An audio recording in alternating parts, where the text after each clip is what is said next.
Let us say the next question. ఒక సంఖ్యను 1763 చే భాగించగా శేషం 91 వస్తుంది. అయితే అదే సంఖ్యను 41 చే భాగించగా వచ్చే శేషం ఎంత అంటున్నాం. ఓకే, ఒక నెంబర్ ని 1763 తో భాగిస్తే 91 అనేది శేషం వస్తుంది. ఇప్పుడు మనల్ని ఏం అడుగుతున్నాడు, అదే సంఖ్యను 41 తో భాగిస్తే వచ్చే శేషం ఎంత అంటున్నాడు. సో మనకి ఏ నెంబర్ ని డివైడ్ చేస్తున్నామో మనకి తెలియదు. కావాల్సిన నెంబర్ ని నేను ఎక్స్ అనుకున్నాను. ఈ ఎక్స్ అనే నెంబర్ ని 1763 తో డివైడ్ చేస్తే నాకు రిమైండర్ ఎంత వస్తుందండి, 91 శేషం వస్తుంది. కానీ కోషెంట్ ఎంత ఉందో తెలుసా, కోషెంట్ కూడా ఇవ్వలేదు కాబట్టి కోషెంట్ నేను y అనుకున్నాను. మనకి చిన్నప్పుడు ఒక నేర్చుకున్నాం.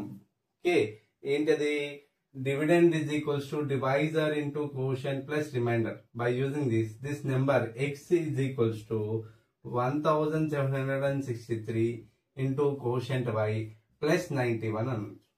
ఓకేనా, ఇప్పుడు మనం ఏం చేయాలి, ఈ x అనే నెంబర్ ని 41 తో డివైడ్ చేస్తే వచ్చే రిమైండర్ అడుగుతున్నాడు. అంటే x ని 41 తో డివైడ్ చేస్తే వచ్చే రిమైండర్ అని అడుగుతున్నాడు. సో ఈ x కి 41 తో డివైడ్ చేయాలి. ఇక్కడ x అంటే ఏంటి మనకి అంటే 1763 into y plus 41 by 43. Okay, so 41 తో డివైడ్ చేయాలి. సో ఇక్కడ చూడండి, దీన్ని 1763 ని ఫ్యాక్టరైజ్ చేసి మనం దీన్ని ఏం రాయొచ్చు, 41 ఇంటూ 43 గా రాయొచ్చు. 41 ఇంటూ 43 అంటే దీన్ని ఏం రాస్తున్నాను, 41 into 43 into y as this, and this I can write this 91 I can write it as an 41 into 2 plus 9. 41 into 2 plus 9. That means 41 into 2 plus 9. Okay, by 41.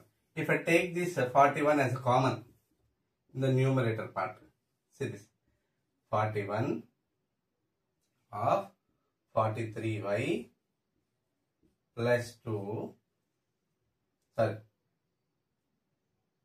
plus 2, and from these two terms we can take 41. In this we don't have 41, so we can add it. That means what, on dividing this x we get a remainder 9.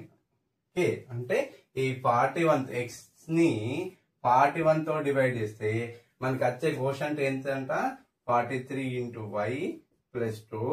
This remainder is 9. Okay, so that 41 into this expression plus 9 gives you x will get. So అంటే ఇక్కడ reminder ఎంత వచ్చిందండి, 9 వస్తుంది. Reminder 9 వస్తుంది. అలాగే ఒక next question చూద్దాం. ఒక గోళము మరియు అర్ధగోళం యొక్క ఒకే వ్యాసార్థం r కలిగి ఉన్నాయి అయినా వాటి సంపూర్ణతల వైశాల నిష్పత్తి అడుగుతున్నాడు.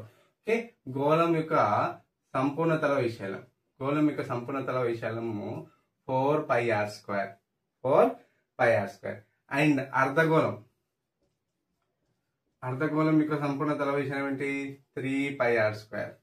ఓకే, వీటి మధ్య నిష్పత్తి అడుగుతున్నాడు. సో ఈ సంపూర్ణతల వైశాల్యం మధ్య నిష్పత్తి అంటే 4πr² is to 3πr². πr² will get cancelled. We left with the 4:3. So answer is 4.